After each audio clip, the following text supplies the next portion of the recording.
Buenos días, buenas tardes o buenas noches con todas las personas que están viendo este video. Yo soy Nelson Berrú y bueno, estamos, si no mal recuerdo, en el 27 de diciembre, parte 2. Vamos a estudiar el capítulo 8 de Apocalipsis.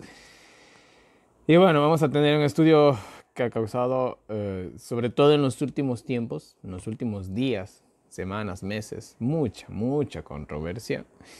Son las siete trompetas. Hoy vamos a estudiar específicamente el séptimo sello, el preludio a las siete trompetas y las cuatro primeras trompetas. Este va a ser el estudio del día de hoy. Y bueno, el día de mañana vamos a tocar un tema aún más controversial que las mismas cuatro trompetas, son la quinta y la sexta trompeta. Eso va a ser increíble. Yo de manera personal, el tema que más he estudiado en Apocalipsis ha sido la quinta y la sexta trompeta. Esperemos que para el día de mañana pueda al fin entenderla después de 5 años de estar estudiándola. Y bueno, mis queridos hermanos, ¿qué les puedo decir?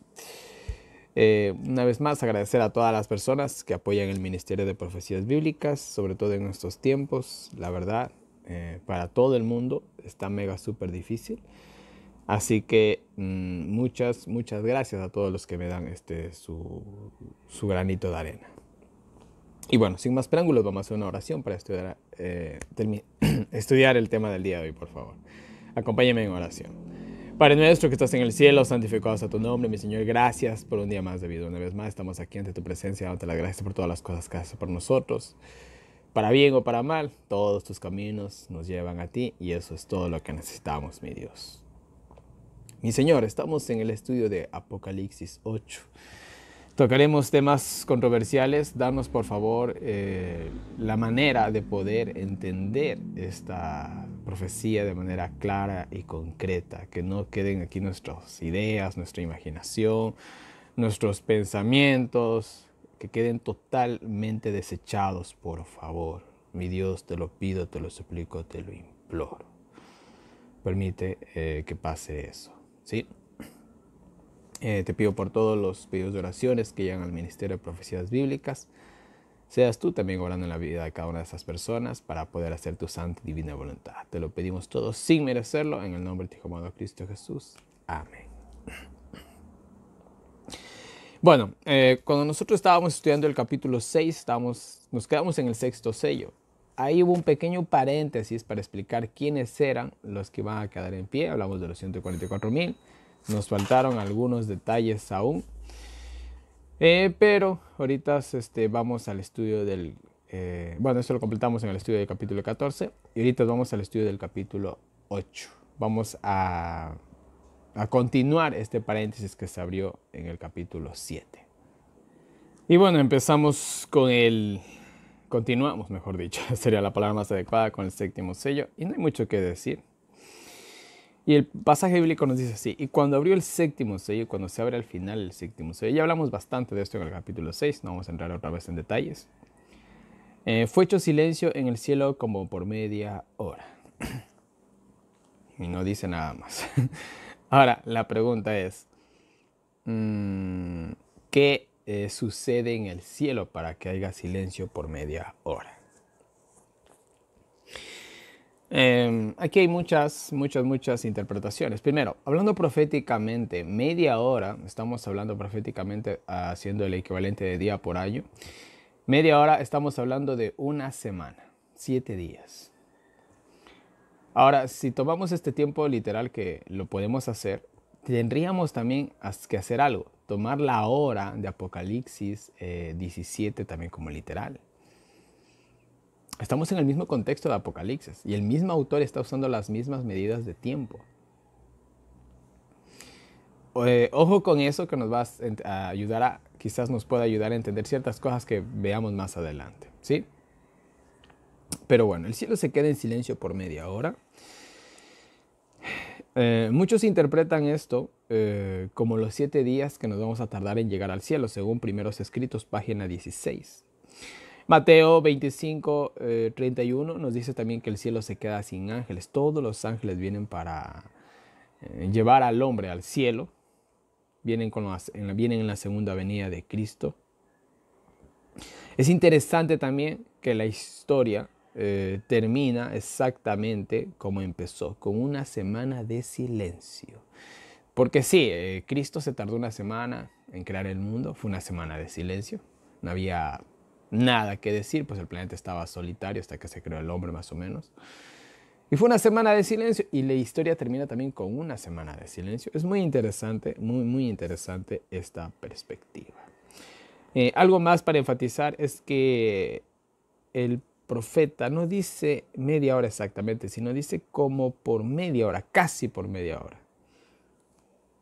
Bueno, quedémonos nosotros con la media hora.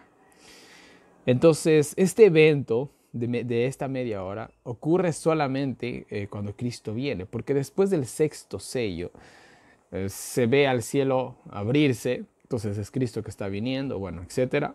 Y en esa venida de Cristo hay este silencio en el cielo por media hora. No es en la tierra no va a estar en silencio en esos días, va a ser una cosa catastrófica.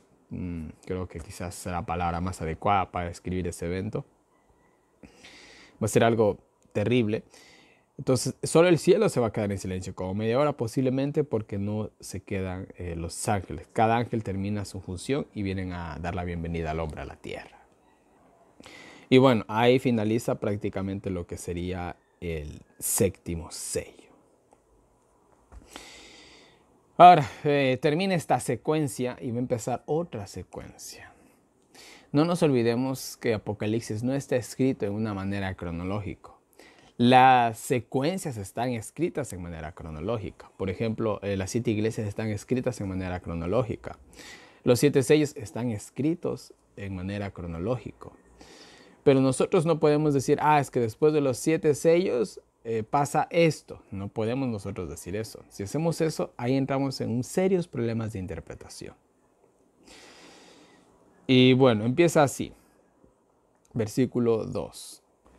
Nos dice, y vi los 7 ángeles, aquí entran 7 ángeles nuevos, no tienen que ser los mismos, en pie delante de Dios y les fueron dadas 7 trompetas. Ahora, aquí entra en juego nuevos factores, sobre todo las trompetas. Ahora, cuando nosotros vamos a la...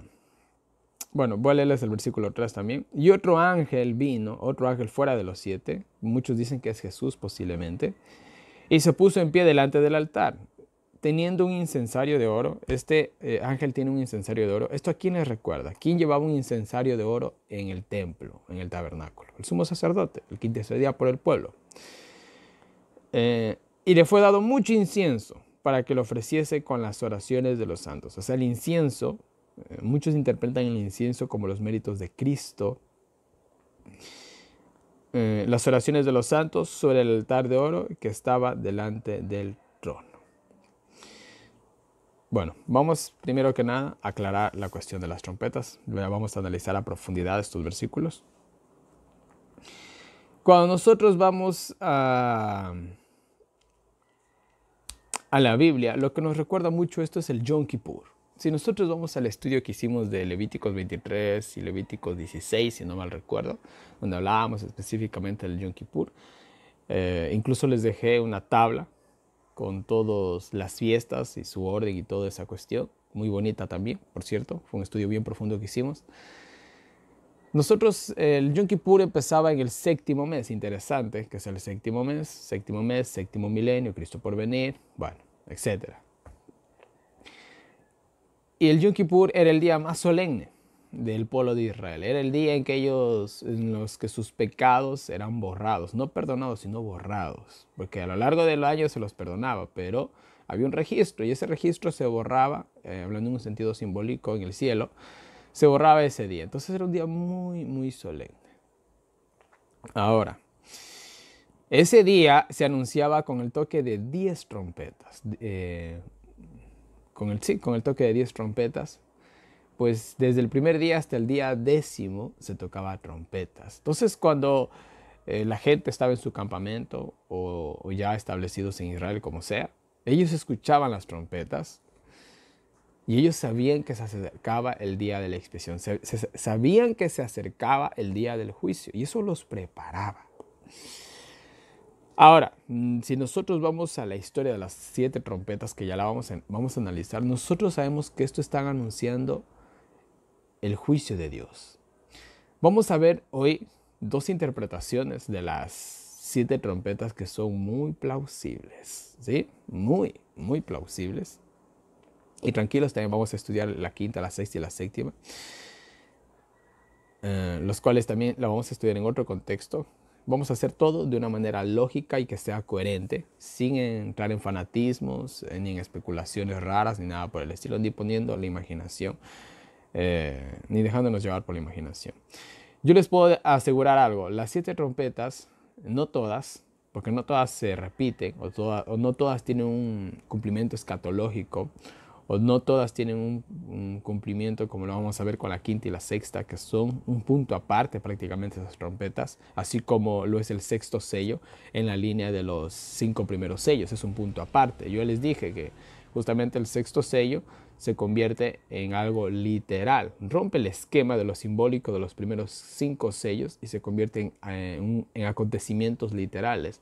La quinta y la sexta trompeta también rompen el esquema, podríamos decir, de las 4 primeras trompetas y nos llevan a un mundo muy distinto al que representan las 4 primeras. Pero eso ya lo vamos a ver. Entonces, las trompetas nos anuncian el juicio. Yo diría también de algo muy particular.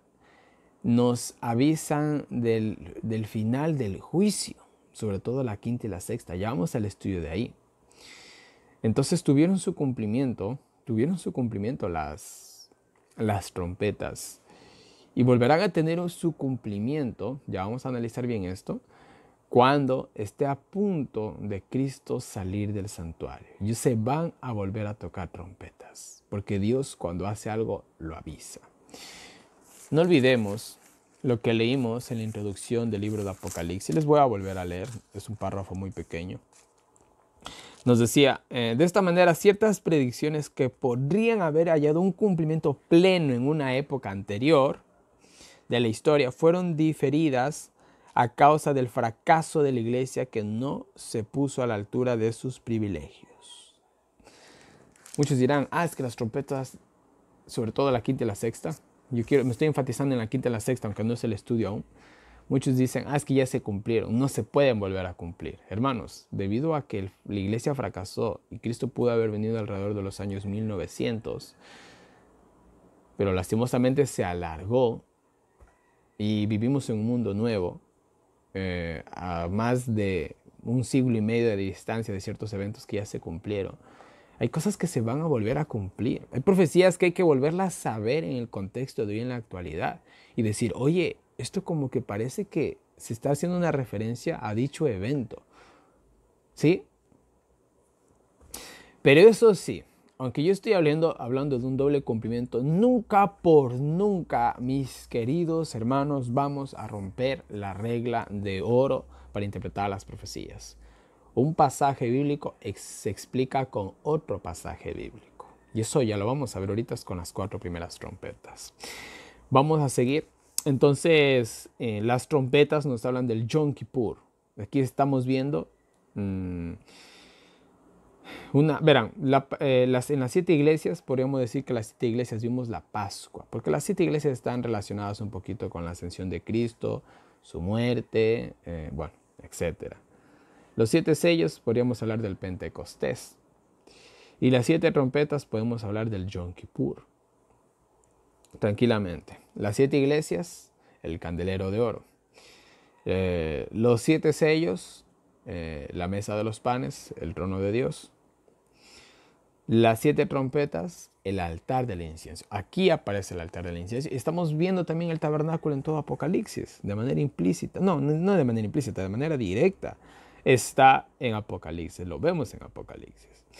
Entonces tenemos estos 7 ángeles que se le dan 7 trompetas, van a anunciar por medio de los eventos que van a efectuarse por medio del toque de estas trompetas, van a anunciar que Cristo está a punto de iniciar el juicio como lo vamos a ver en un cumplimiento que tuvieron las trompetas. Y de igual manera yo les diré que en el futuro el sonar de ciertas trompetas nos van a anunciar que Cristo está a punto de dejar de interceder por el hombre.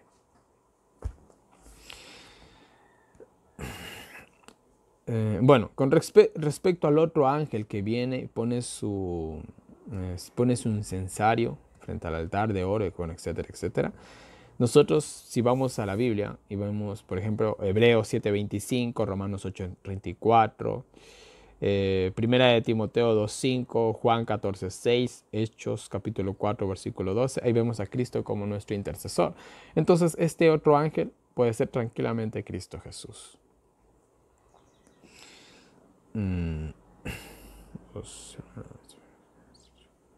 Ya, muy bien. Algo también interesante que podemos ver de las trompetas es, por ejemplo, recordando la caída de los muros de Jericó. Cayeron después del sonar de 7 días, 7 trompetas. De igual manera nosotros podríamos decir, y vamos a ver, que la caída de Babilonia también es al final de las 7 trompetas.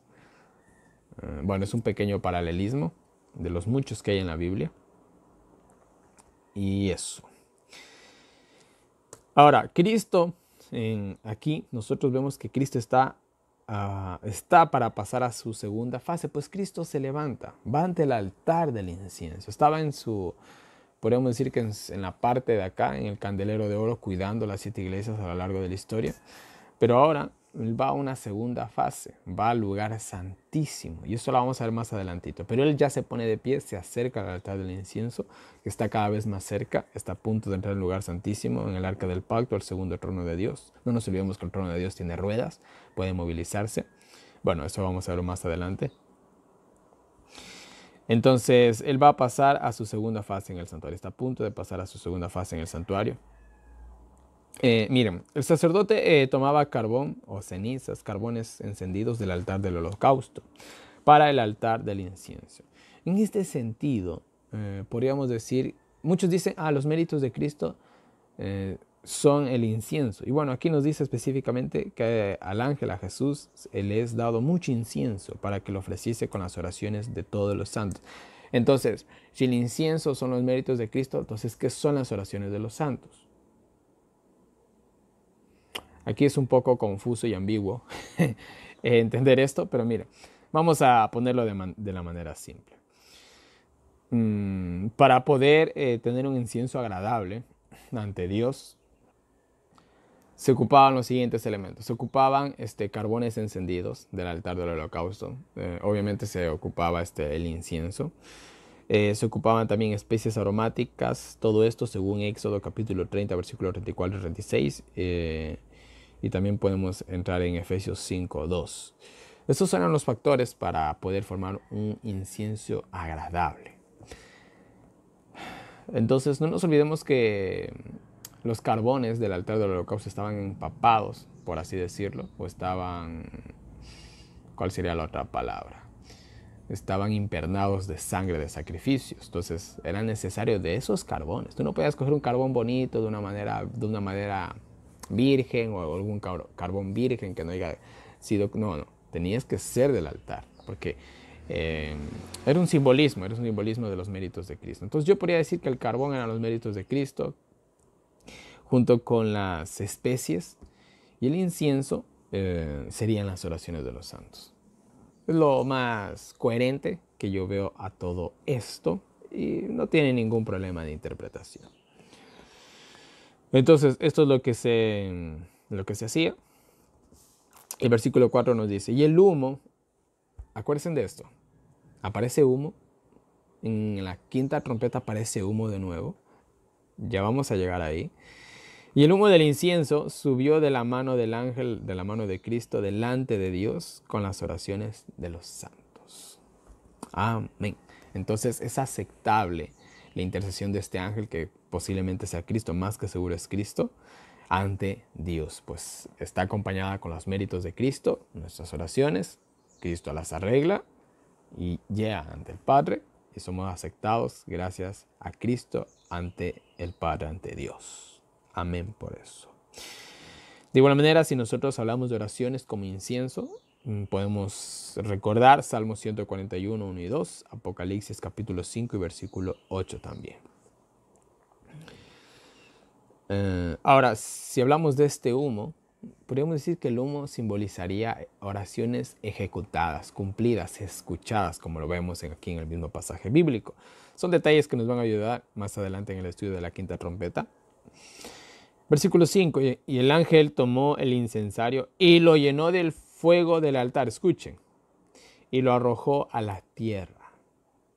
Interesante.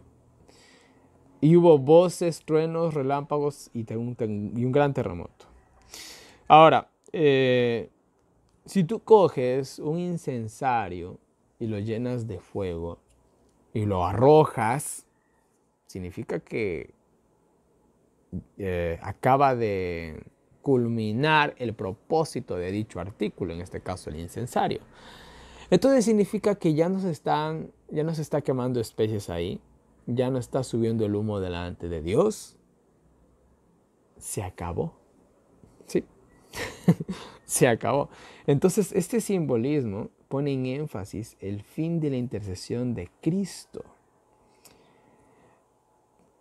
Para hacer un poquito esto más entendible, podríamos decir que estos versículos, hasta el versículo 6 o hasta el versículo 5, también están muy relacionados con el séptimo sello. Aunque aquí se ha hecho un paréntesis, podríamos decir que están muy relacionados con el séptimo sello. ¿Por qué?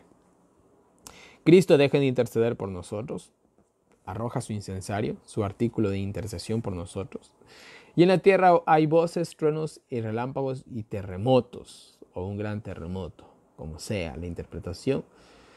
Si nosotros vamos a Apocalipsis 4, 5, si vamos a la séptima trompeta, al séptimo sello, vemos que se repiten estos mismos factores, voces, truenos, relámpagos y terremotos. Los mismos factores que son el preludio de la venida de Cristo.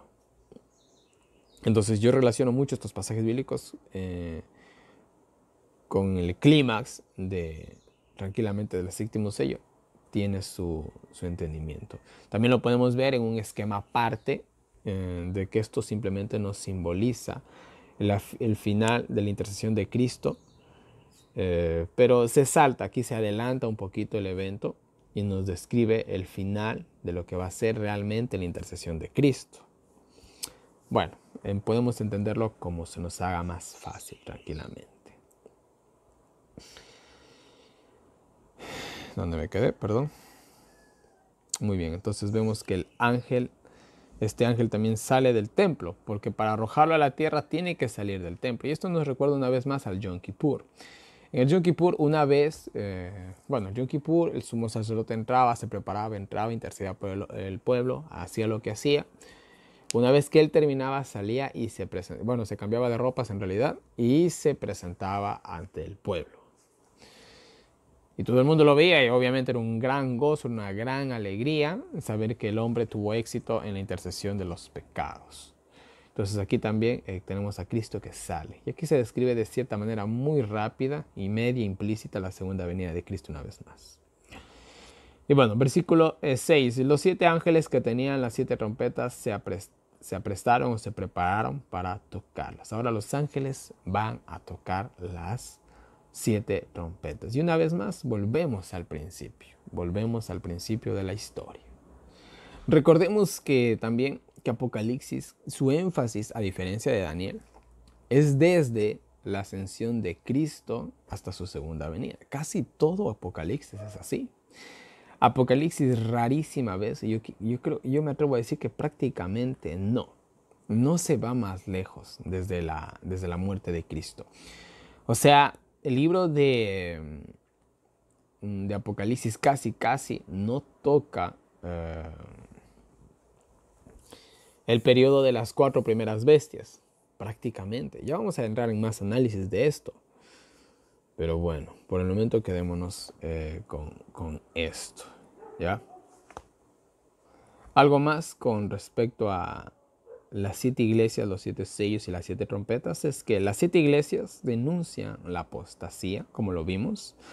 Los 7 sellos, la opresión de la iglesia, como la iglesia es oprimida, también vimos eso. Y las 7 trompetas, vuelta, nos mencionan los castigos y los juicios, sobre todo a los que oprimen a la iglesia prácticamente. Y bueno, así vamos a dar inicio a la primera trompeta. Y bueno, el pasaje bíblico dice así: el primer ángel tocó la trompeta y hubo granizo y fuego mezclado con sangre, y fueron arrojados sobre la tierra, y la tercera parte de los árboles fue quemada, y toda la hierba verde fue quemada. Verán, vamos a aclarar esto súper bien. Primero,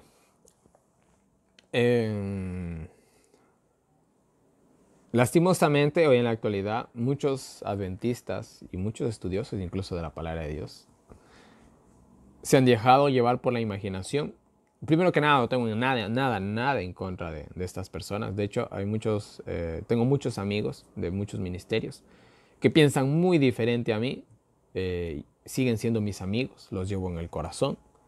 Nunca me voy a hacer enemigo de alguien, porque eso es cosa de cada cual. Cada cual tiene que rendirle cuentas a Dios. Yo de manera personal tengo un compromiso con la verdad. Le gusta a quien no le guste, se disgusten o no se disgusten, aunque por la madurez de muchos de ellos no hay disgusto. Pero hay muchos que cogen y dicen: miren, aquí dice que el ángel tocó una trompeta, hubo granizo y fuego mezclado con sangre. Con sangre. Y fueron arrojados sobre la tierra, y la tercera parte de los árboles fue quemada, y toda la hierba verde fue quemada. Muchos cogen esto y dicen: es que esto se refiere a ciertos castigos literales que va a haber en el futuro. Después cogen y leen la segunda trompeta, en la cual nos habla de una especie de montaña que cae del cielo a la tierra, que es lanzada en el mar, y muere la tercera parte de los seres vivos en el mar. Muchos cogen y dicen: es que esto es un asteroide que va a caer en el mar no sé cuantito, y va a morir la tercera parte.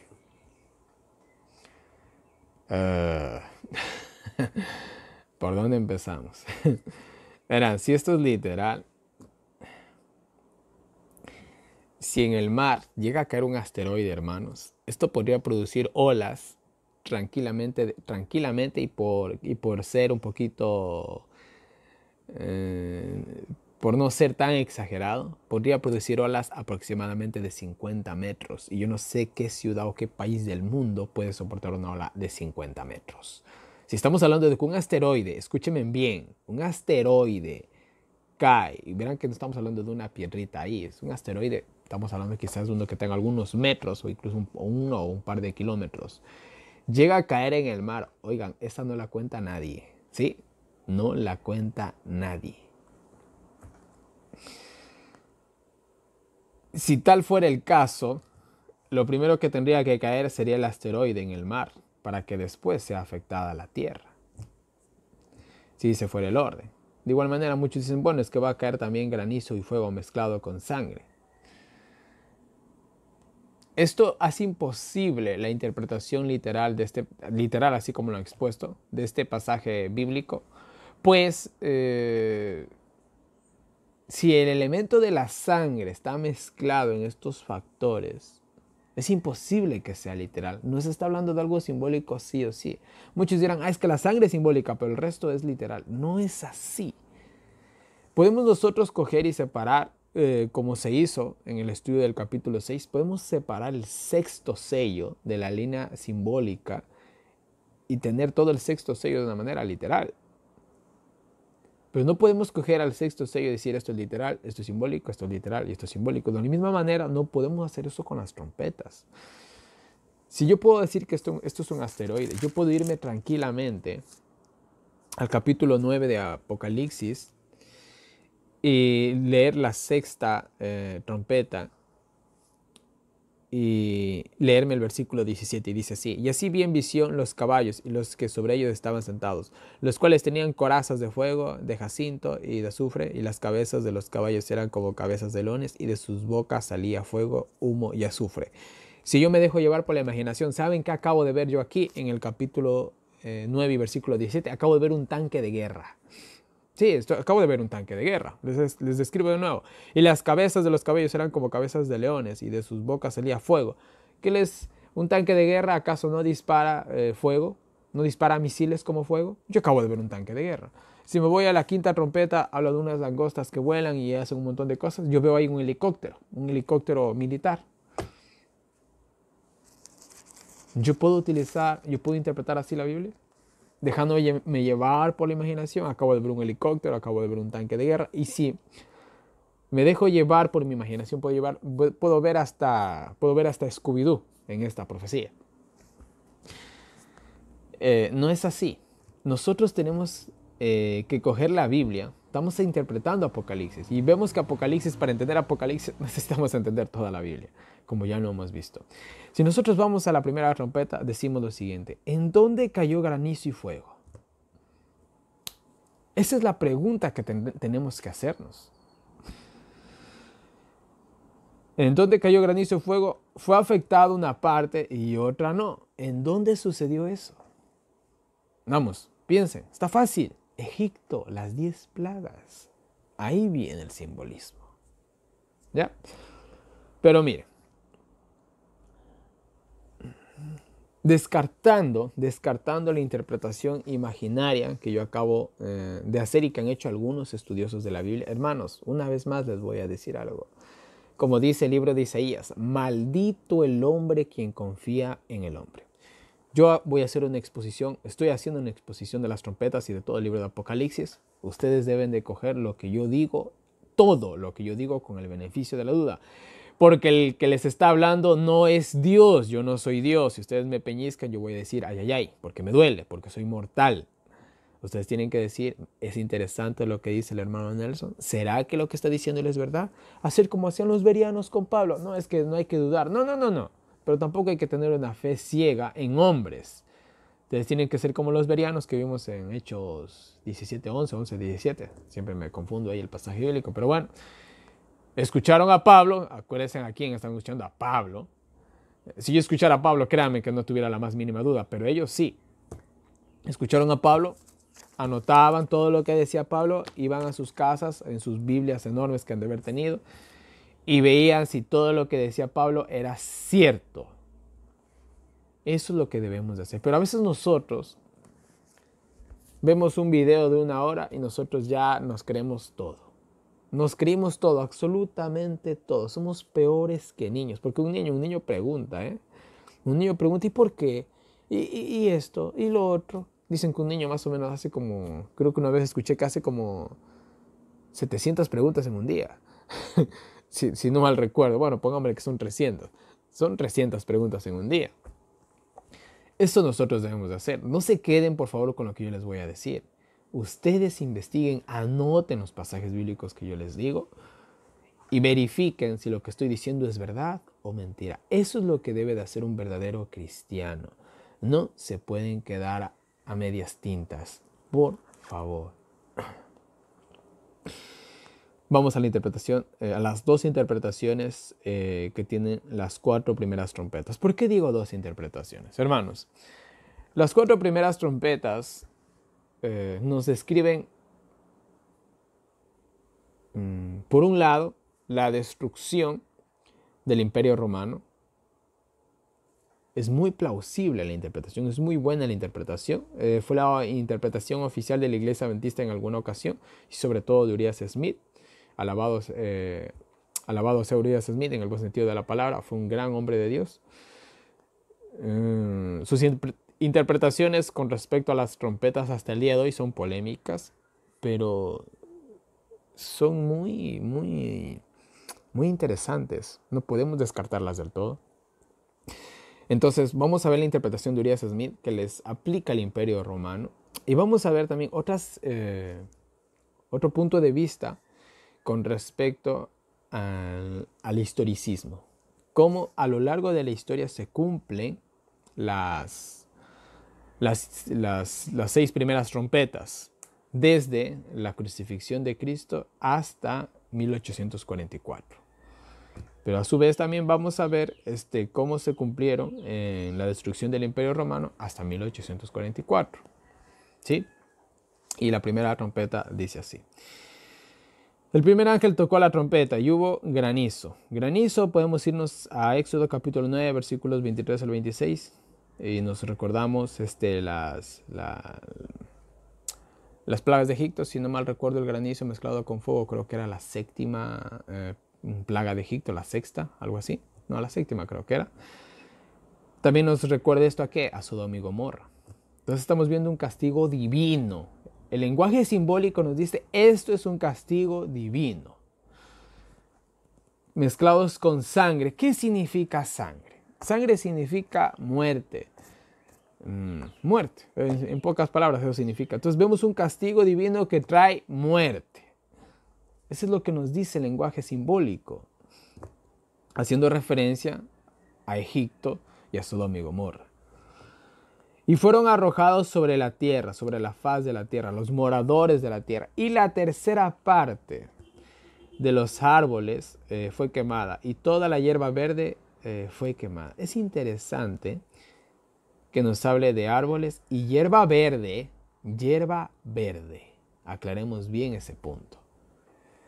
¿Qué significan estos símbolos? Verán, como nosotros vimos, fuego, granizo, mezclado con sangre, un castigo divino.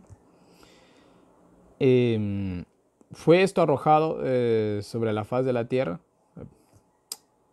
Son heridos los árboles y la hierba verde. Hace una clara evidencia de la hierba verde. Cuando nosotros hablamos de verde, siempre hablamos de los justos. Pero miren, primero vamos a dar la primera interpretación. Con respecto a que esta interpretación o las trompetas son el castigo sobre el imperio romano, la primera interpretación es la siguiente. Los bárbaros, liderados por Alarico, rey de los bárbaros, invadieron el imperio romano alrededor del año 410, específicamente los godos.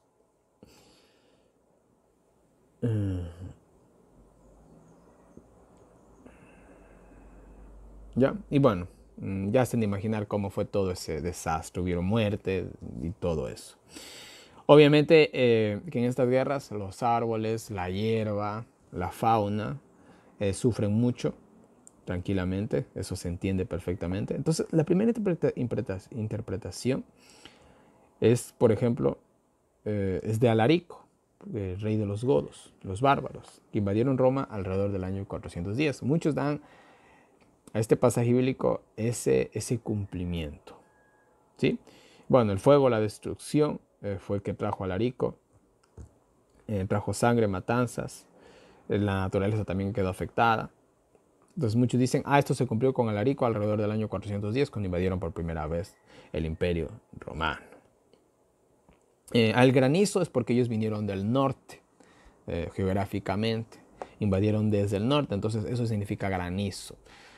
Ahora, si nosotros vemos la historia y vemos cómo se cumplieron estos hechos, uno dice, sí, en realidad se ve el cumplimiento de la primera trompeta ahí, tranquilamente. Pero también hay una segunda interpretación, la cual es la siguiente, que esto puede estar describiendo también la destrucción del templo y el rechazo de Cristo sobre los judíos.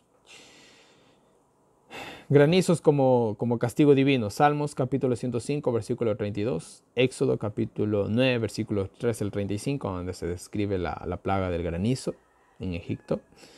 El fuego se le compara como una especie de invasión. Y bueno, aquí podríamos hacer la invasión romana que hubo en el año 70. Y a Siria, que fue un enemigo, que eso también vimos a lo largo del año bíblico en el Antiguo Testamento. Siria, que fue un enemigo terrible del pueblo de Israel, se lo compara con un fuego destructor en Isaías capítulo 10, versículos 16 al 20.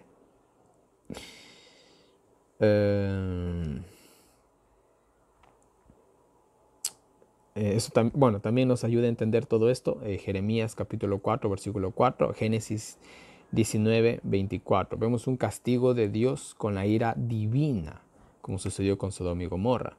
Pues el pueblo de Israel también había alcanzado, se les había acabado la gracia y la ira de Dios se derramó sobre ellos. La sangre, Mateo 27:25, Levíticos 17:11. No nos olvidemos que los judíos cuando mataron a Cristo dijeron que la sangre de este justo caiga sobre nosotros. Y aquí le está cayendo sangre, pero mezclado con fuego y granizo. La tierra, bueno, la tierra es la tierra, Génesis 1:1. Los árboles siempre son comparados con justos o con las personas justas. En este caso sería, por así decirlo, el simbolismo del pueblo de Israel. Acuérdense que se lo comparó varias veces con un árbol, incluso con una higuera, al pueblo de Israel. Podemos ver Salmos capítulo 1, versículo 3, Lucas 23:31. Los árboles a veces también son comparados con personas o con el orgullo de ciertas personas. Eso podemos ver en la historia de Nabucodonosor, creo que era Daniel 4, si no mal recuerdo. Ahí también vemos que los árboles significan orgullo. Y aquí pues fue humillado o destruido el orgullo de la nación de Israel. La hierba. Podemos ver Isaías 40, versículos 6 y 7, Isaías 66, versículo 14, Salmos 37, 1 y 2, Salmos 90, 5 y 6. Ahí podemos ver el significado de hierba, que esto también habla de hierba verde que se seca. La hierba verde o lo que reverdece siempre es un símbolo de las personas justas, en este caso del pueblo de Israel. Y aquí esta hierba verde, ¿qué cosa? Dice que es quemada, es destruida esta hierba verde.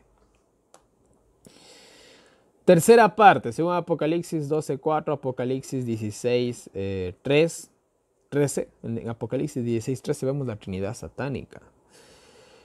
En Apocalipsis 12:4 vemos que Satanás se lleva la tercera parte de los ángeles. La tercera parte, eso yo les había mencionado, es un simbolismo de la parte mala, por así decirlo. Porque, por ejemplo, en el pueblo, en Jerusalén, murieron todos los judíos, ¿no? Murieron los que no eran cristianos, los que no habían creído la voz de advertencia de Cristo, ellos murieron. Esa historia ya la vimos bastante en el libro, en los evangelios.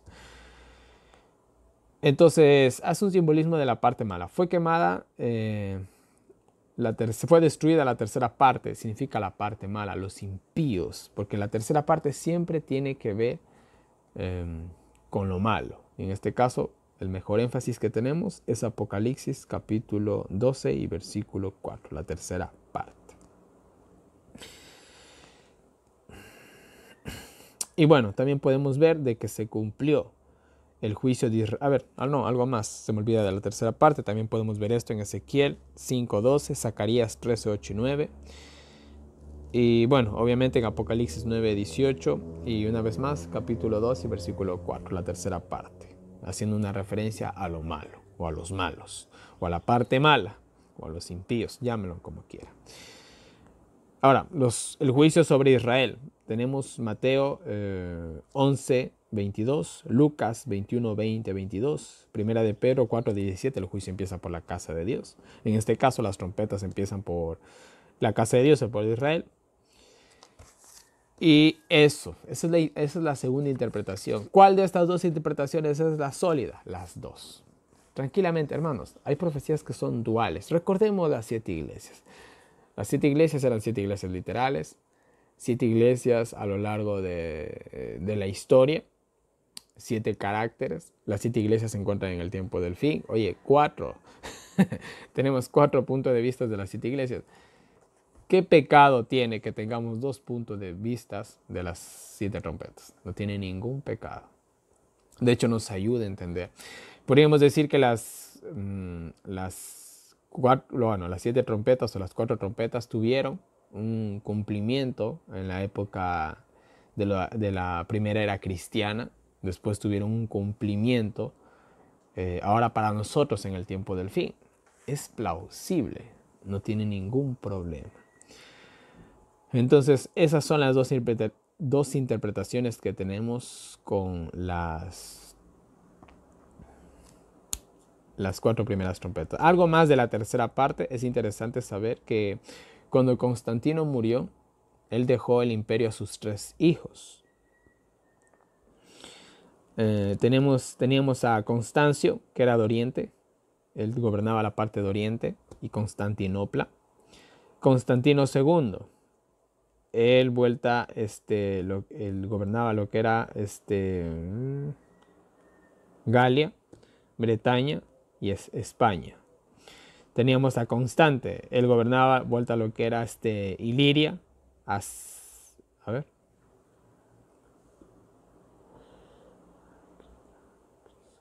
Ah, que he escrito aquí también yo. África, perdón, y Italia. Entonces, esto también es un paralelo de que ciertas invasiones pues fueron en una región, en otra no. Fue invadida solamente la tercera parte de esto, la tercera parte de Roma. Puede ser un énfasis también en eso. Y bueno, vamos a la segunda trompeta. Y nos dice así. Y el segundo ángel tocó la trompeta. Viene el segundo castigo. Y como una gran montaña ardiendo con fuego, fue lanzada en el mar. Y la tercera parte del mar se convirtió en sangre. Y murió la tercera parte de las criaturas que estaban en el mar, las cuales tenían vida. Y la tercera parte de los navíos fue destruida. La interpretación que se nos da nos habla una vez más de los bárbaros. No nos olvidemos de los bárbaros. Esto estudiamos en Apocalipsis 7, los 10 cuernos, los bárbaros, las 10 tribus bárbaras, que al final quedaron 7. Para un mejor énfasis o entendimiento de este estudio, podemos ir a estudiar de nuevo Daniel 7, no hay ningún problema. Y bueno, dice que los bárbaros vinieron del sur. Estos eran los vándalos, gobernados por Genserico en el año 455. La parte que fue afectada fue la parte de Constantino II y la parte de Constante. Y en la primera trompeta, se me estaba olvidando, vuelta y fue afectada la parte de Constancio y de Constante. Esa es en la primera, Constancio y Constante. En la segunda es afectada la parte de Constantino, segundo y Constante. Entonces llegan los bárbaros desde el sur, vienen desde la parte marítima, gobernados por Genserico. Vienen por esta parte del Mediterráneo, ¿se acuerdan del Mediterráneo? El ombligo del mundo. Y bueno, ellos cogen y ya saben, hacen, vamos a decirlo así, vandalismo. De hecho, de ahí viene la palabra vandalismo, porque vinieron los vándalos, hicieron, ya se imaginarán, en una guerra que lo más no se hace, y de ahí se viene la palabra vandalismo. Pero lo tenemos gracias a los vándalos. Tenemos la figura del mar. Obviamente esto es una referencia a muchedumbres de gentes. Según Apocalipsis 17:15 y según Isaías 57:20, esto también hace un énfasis a la parte. El mar siempre habla más de los malvados, no habla de la gente buena. Siempre habla más de los malvados. De hecho, en la Biblia, cuando se habla de gente buena, se utiliza fuentes de agua. Porque Cristo no se comparó nunca con el mar. Cristo se comparó ¿con qué? Con una fuente de agua viva.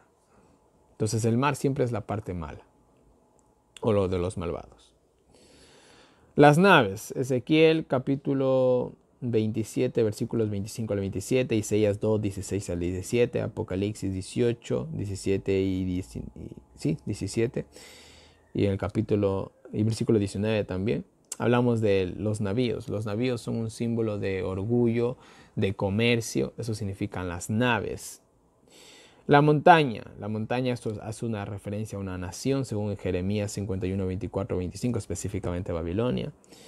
Apocalipsis 18, 21, Jeremías 51, 63 a 64 también. Nos describen lo que es una montaña, lo que sería prácticamente una nación. Podríamos decir también, según los mismos pasajes bíblicos, Babilonia, una piedra echada al Éufrates, habla de un juicio. Una montaña siendo arrojada al mar nos habla de juicio, y por eso, recordando Jeremías 51, 63 al 64, hablaba, por ejemplo, del castigo a Babilonia, que era ser echada en el río Éufrates, era un simbolismo de que iba a ser castigada. Y aquí pues se repite esa misma interpretación. Entonces obviamente es una clara referencia a un castigo sobre el Imperio Romano. No me perdí. Ya. Entonces mueren la tercera parte de las criaturas, de los que viven en el mar. Muere la tercera parte del imperio, podríamos decirlo. Y la tercera parte de los navíos, la gran parte de su comercio es afectada.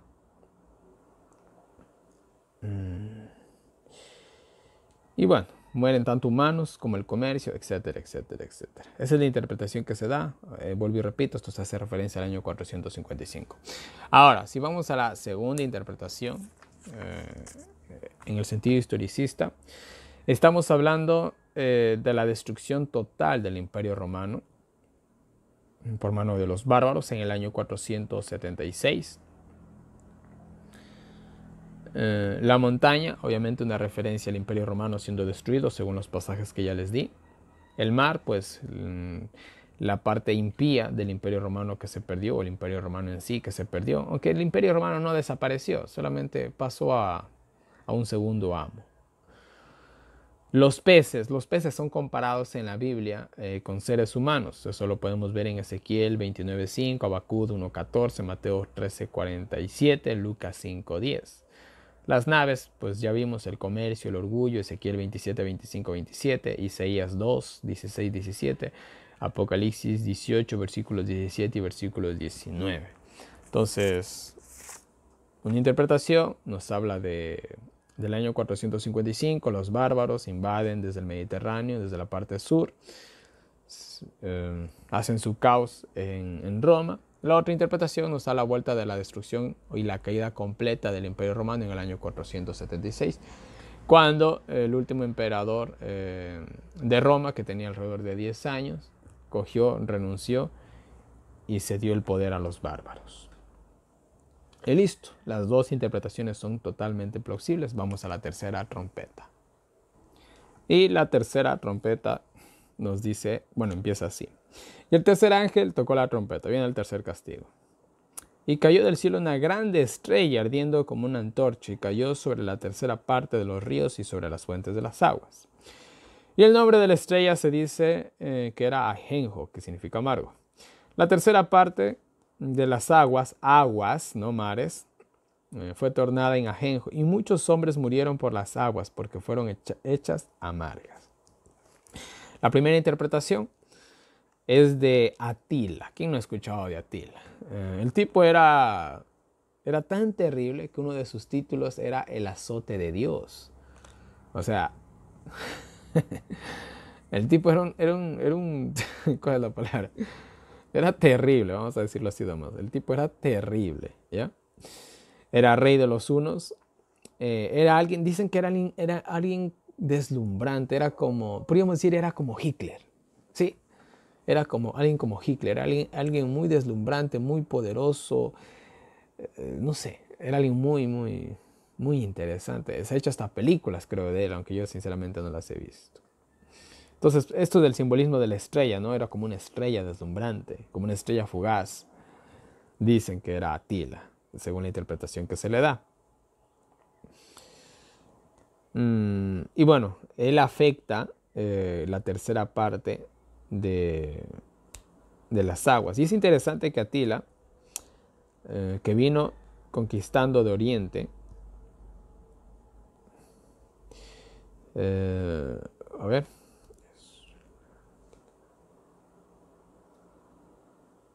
bueno, dicen que él específicamente afectó a la parte de los Alpes, que eran donde nacían todas las fuentes de agua. Sí. Él empezó sus conquistas justamente por Oriente, por la parte de los Alpes, y ahí es de donde nacen todas las fuentes de agua. Entonces, ese es el simbolismo de que él vino y corrompió las aguas, según esta interpretación. Las hizo amargas, pues bueno, vino él y todo lo que conllevaba él. Entonces, esta es la interpretación que se la da. Ahora, si nosotros vamos a la segunda interpretación, estamos hablando... a ver. Sí, estamos bien. Ya. Entonces, esa es la interpretación que se le da. Si nosotros vamos a la otra interpretación, la que a mí me gusta más, sinceramente, también, es vuelta el cumplimiento de cuando el evangelio comienza a corromperse por medio de esta mezcla del paganismo y el cristianismo. Esto tiene lugar del año 313 desde Constantino, la tolerancia religiosa, todo eso ya lo vimos en la historia de las iglesias, hasta el año 538, cuando, bueno, no hasta el año 538, podríamos irnos hasta a lo largo de los siglos, pero bueno, vamos a tener como punto de referencia esa época, hasta cuando se alzó el papado. El evangelio se corrompe. Tenemos una estrella que cae, Isaías 14:12, Ezequiel 28:14 al 18. Ahora, tenemos esta estrella que cae, siempre es una referencia a Satanás, que es como una estrella fugaz, de brillo deslumbrante, que sí, por un momento tiene un gran esplendor, pero pronto desaparece. Entonces, una referencia a Satanás o al ministerio de Satanás que está por cumplirse. Esta estrella arde como una antorcha. Si nosotros vamos a la Biblia, la palabra antorcha tiene mucho que ver con la palabra de Dios. Proverbios 6:23, Salmos 119:115 y 2 de Pedro 1:19.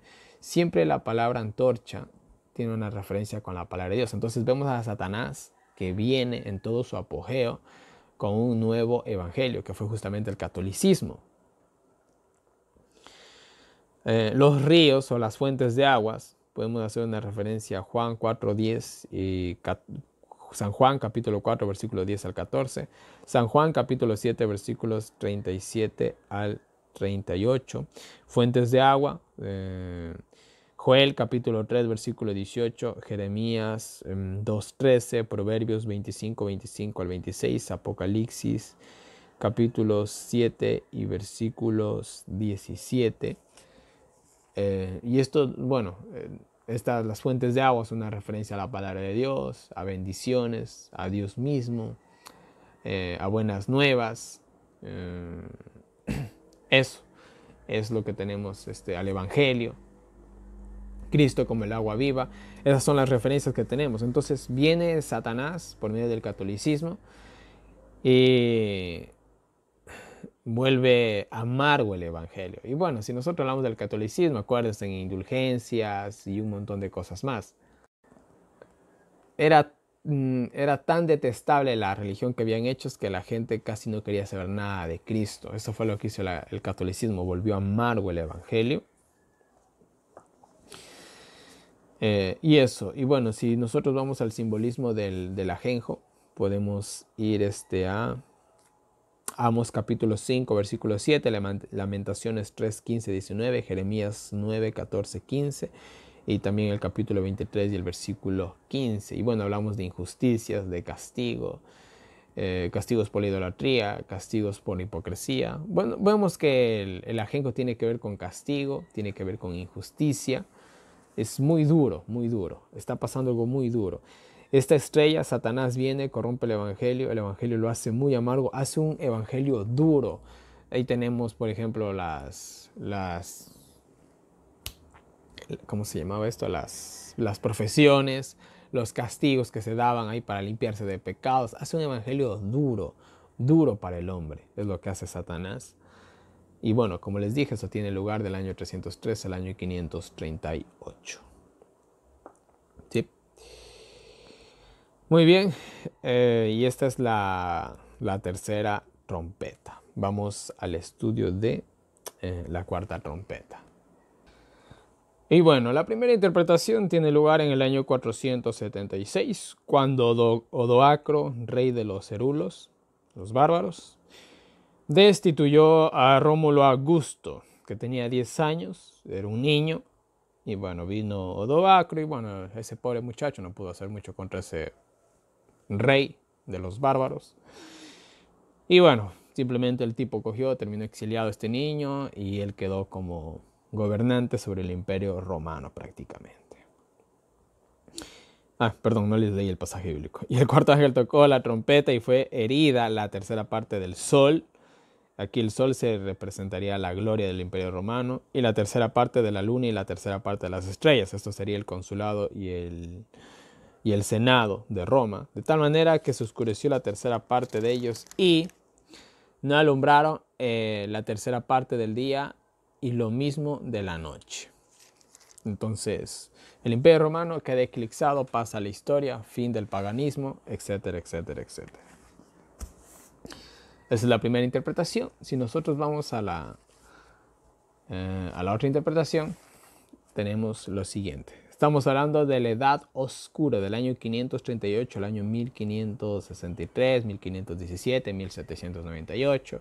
Son años que son movibles. Bueno, el sol, obviamente el sol, esta es una referencia de la iglesia, una referencia de Dios, una referencia de los justos, una referencia de la palabra profética, de la profecía. Y bueno, pasajes bíblicos acerca del sol: Apocalipsis 12:1, Apocalipsis 21:23, Apocalipsis 22:5, Lucas 23:44 al 45. Jueces, capítulo 5, versículos 31, Salmos 84:11, Miqueas 3:6 al 7, Malaquías 4:2, Mateo 13:42. Disculpen que yo no he dado lectura a estos pasajes bíblicos, pero como les dije, no es un tema, es un estudio, así que ustedes tienen que estudiar. Tienen que anotar todo lo que les he dicho y pues bueno. Continuamos. La luna, Apocalipsis 12:1, Isaías 30:26, Salmos 89:37. La luna, una referencia de la iglesia. La luna, el reflejo del sol. Podríamos decir que la luna también una referencia a los justos y sobre todo a la Biblia.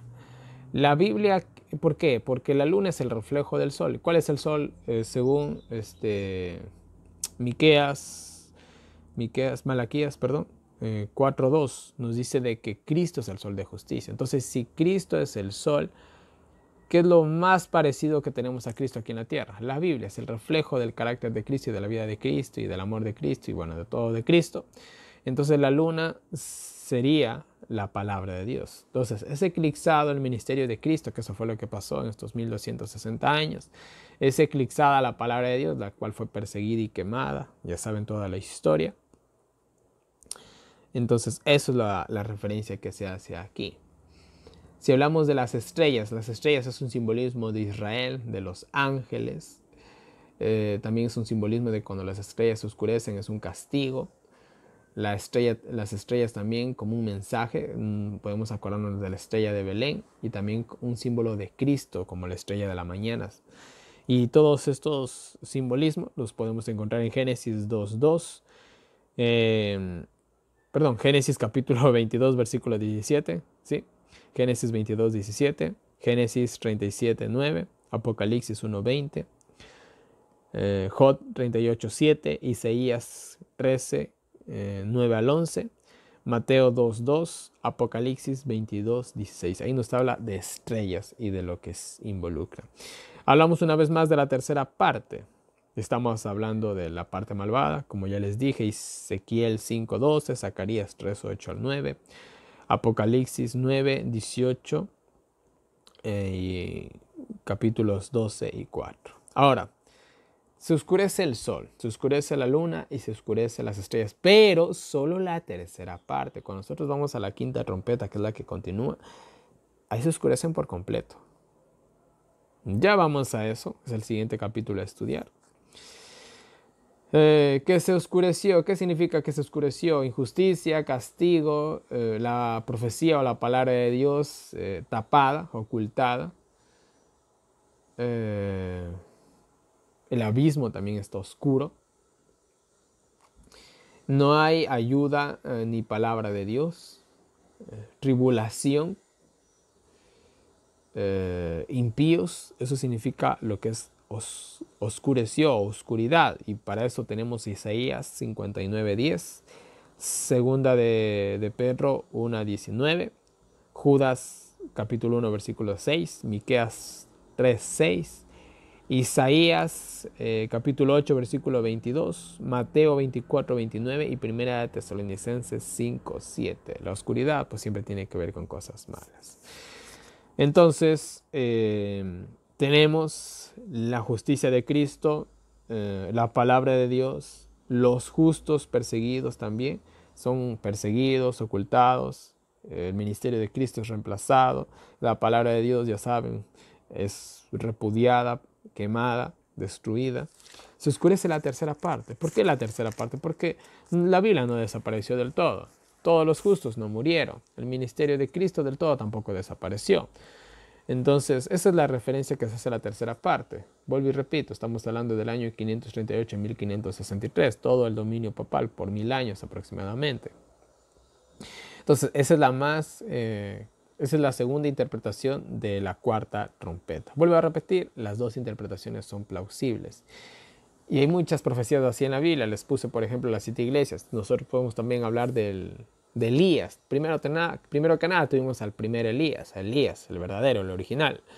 Después tuvimos un segundo Elías, Juan el Bautista. Y después tenemos un tercer Elías más global, más simbólico, el cual es el pueblo de Dios en el tiempo del fin. Ya hemos hablado de eso. Y hemos hablado de eso. Entonces acá también tenemos las 4 primeras trompetas que se aplican al Imperio Romano, a su destrucción. Y a su vez también se pueden aplicar a la historia de la iglesia. Ya es cosa de cada cual. Yo me quedo con las dos interpretaciones. Unos dirán, no, esta de aquí es la más fidedigna, esta de aquí es la falsa. Hermanos, no hay ningún problema, no se contradice la palabra de Dios. Y terminamos con el versículo 13. Y miré y oí a un ángel volar por el medio del cielo. ¿A qué les recuerda un ángel volando en medio del cielo? El mensaje de los 3 ángeles. ¿En qué contexto irá a suceder todo esto? ¿Será que esto va a suceder en el contexto del mensaje de los 3 ángeles? Vamos a ver las dos interpretaciones y hay mucho que decir de la quinta y de la sexta trompeta. Pero vemos un ángel volando en medio del cielo, diciendo en alta voz para que todo el mundo escuche, ¡ay! Pero verán, cuando en la Biblia se dice ¡ay!, es un lamento profundo de un dolor extremo, ¿sí? ¡Ay, ay, ay! 3 ayes, 3 lamentos, vienen 3 cosas terribles, es lo que trata de decir este simbolismo, de los que moran en la tierra, en el planeta Tierra. Esto va a involucrar a toda tribu, nación, a todo el mundo, a causa de los otros sonidos de trompetas de los 3 ángeles que están por tocar. Señores, nos anuncia que el toque de las 3 trompetas que faltan van a ser una cosa terrible. Y si nosotros vamos a la primera interpretación de la quinta y la sexta trompeta, oye, el planeta Tierra sufrió bastante en esos cumplimientos. Y si nosotros vamos al cumplimiento escatológico que pueden estar significando la quinta y la sexta trompeta, hermanos, o sea, podríamos decir que la quinta y la sexta trompeta definen el tiempo de angustia final para el pueblo de Dios. Pero esto lo veremos en el siguiente estudio. Mis queridos hermanos, hasta aquí llega el estudio. Espero haber sido un poquito claro. Espero que sí. Para terminar, les voy a leer 2 citas del Espíritu de Profecía. Vamos a ver qué nos dicen, no las he leído. La primera nos dice: así como el sumo sacerdote asperjaba la sangre tibia sobre el propiciatorio mientras ascendía delante de Dios la nube fragante de incienso, así también, mientras nosotros confesamos nuestros pecados e imploramos la eficacia de la sangre expiatoria de Cristo, deben ascender al cielo nuestras oraciones fragantes por los méritos del carácter de nuestro Salvador. A pesar de nuestra indignidad, debemos recordar que hay uno que puede quitar el pecado y que está dispuesto a salvar al pecador, y con anhelo de hacerlo pagó el castigo de todos los pecadores con su propia sangre. Dios quitará todo pecado que sea confesado delante de Él con corazón contrito. Y bueno, ahí en referencia a lo que tocamos los primeros versículos del capítulo 8, que ya los analizamos. La siguiente cita nos dice: tengan en cuenta las familias, los cristianos individualmente y las iglesias que están estrechamente aliados con el cielo. El Señor tiene un interés especial en su iglesia militante. Aquí en la tierra, los ángeles que ofrecen el humo del incienso fragante lo hacen por los santos que oran. Por lo tanto, elévense constantemente al cielo en cada familia las oraciones vespertinas en la fresca hora del sol poniente, hablando ante Dios por nosotros de los méritos de la sangre de un Salvador crucificado y resucitado. O sea, oremos en las primeras y en las últimas horas del día.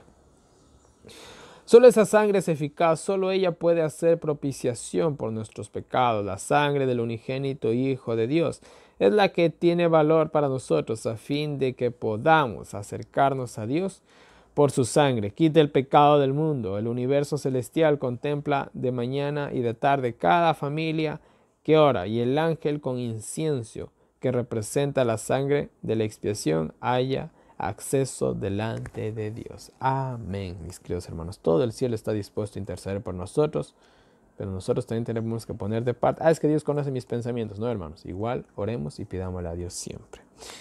Y bueno, mis queridos hermanos, aquí terminamos el estudio del capítulo 8. Espero que les haya gustado. Disculparán cualquier error que se comete a veces en las grabaciones. Discúlpenme de todo corazón. Y bueno, continuamos después con el estudio del capítulo 9, que va a ser mega súper interesante. Y bueno, y así hasta llegar al clímax de este estudio del año bíblico.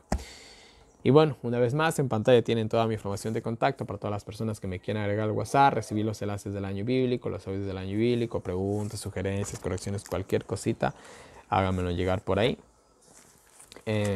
Ahí tienen también las diferentes maneras en las que me pueden colaborar. En la descripción de este video tienen un enlace para PayPal, para los que me quieran apoyar por ese medio.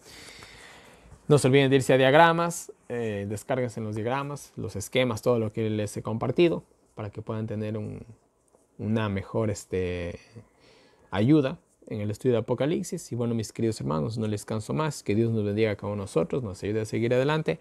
Y nos vemos el día de mañana con un nuevo video.